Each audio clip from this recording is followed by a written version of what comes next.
Enclosed you'll find Part 24, which is your final lesson of this course.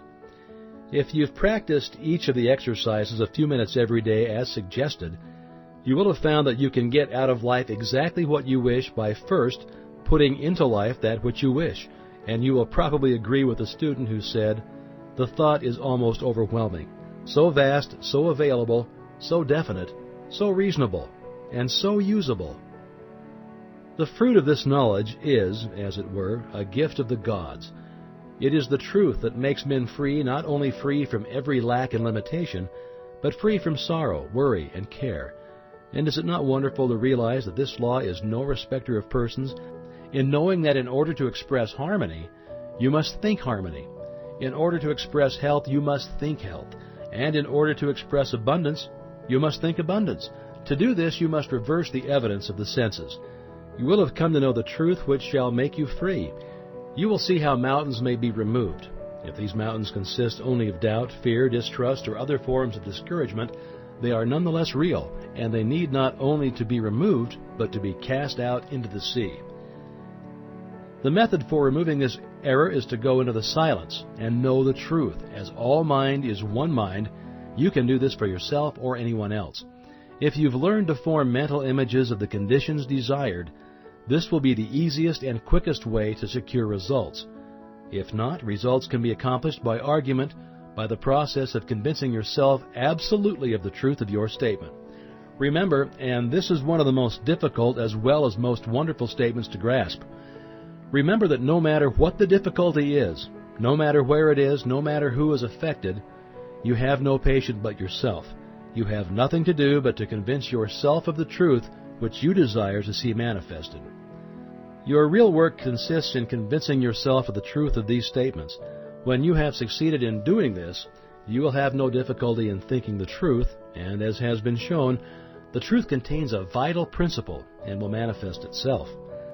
This is an exact scientific statement in accordance with every system of metaphysics in existence, and no permanent results are ever secured in any other way. Every form of concentration, forming mental images, argument, and autosuggestion are all simply methods by which you are enabled to realize the truth. But remember, thought is creative, and consequently, every time you allow your thought to rest on any inharmonious condition, you must realize that such conditions are apparent only. They have no reality. That spirit is the only reality, and it can never be less than perfect. All thought is a form of energy, a rate of vibration, but a thought of the truth is the highest rate of vibration known, and consequently destroys every form of error in exactly the same way that light destroys darkness. No form of error can exist when the truth appears, so that your entire mental work consists in coming into an understanding of the truth. This will enable you to overcome every form of lack, limitation, or disease of any kind. We can get no understanding of the truth from the world without. The world without is relative only. Truth is absolute. We must therefore find it in the world within.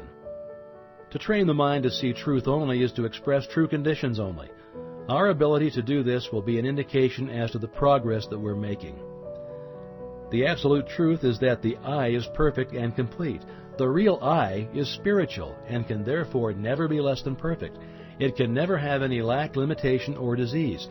The flash of genius does not have origin in the molecular motion of the brain. It is inspired by the ego, the spiritual I, which is one with the universal mind. And it is our ability to recognize this unity which is the cause of all inspiration and all genius. These results are far-reaching and have effect upon generations yet to come. They are the pillars of fire which mark the path that millions follow. Truth is not the result of logical training or of experimentation or even of observation. It is the product of a developed consciousness. Your life and your actions and your influence in the world will depend upon the degree of truth which you are enabled to perceive, for truth will not manifest in creeds but in conduct. Our environment and the innumerable circumstances and accidents of our lives already exist in the subconscious personality which attracts to itself the mental and physical material which is congenial to its nature.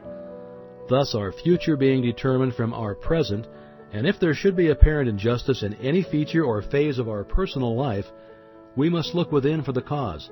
Try to discover the mental fact which is responsible for this outward manifestation. It is this truth which makes you free, and it is the conscious knowledge of this truth which will enable you to overcome every difficulty. The conditions which you meet in the world without are invariably the result of the conditions obtaining in the world within.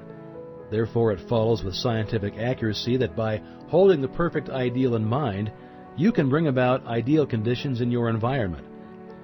This week, try to realize that this is truly a wonderful world in which we live, that you are a wonderful being, that many are awakening to a knowledge of the truth, and as fast as they awake and come into knowledge of the things which have been prepared for them, they too realize that eye hath not seen, nor ear heard, neither hath it entered into the heart of man, the splendors which exist for those who find themselves in the promised land. They have crossed the river of judgment, and have arrived at the point of discrimination between the true and the false, and have found that all they ever willed or dreamed was but a faint concept of the dazzling reality. Remember these words by S. Smiles. Though an inheritance of acres may be bequeathed, an inheritance of knowledge and wisdom cannot. The wealthy man may pay others for doing his work for him, but it is impossible to get his thinking done for him by another, or to purchase any kind of self-culture.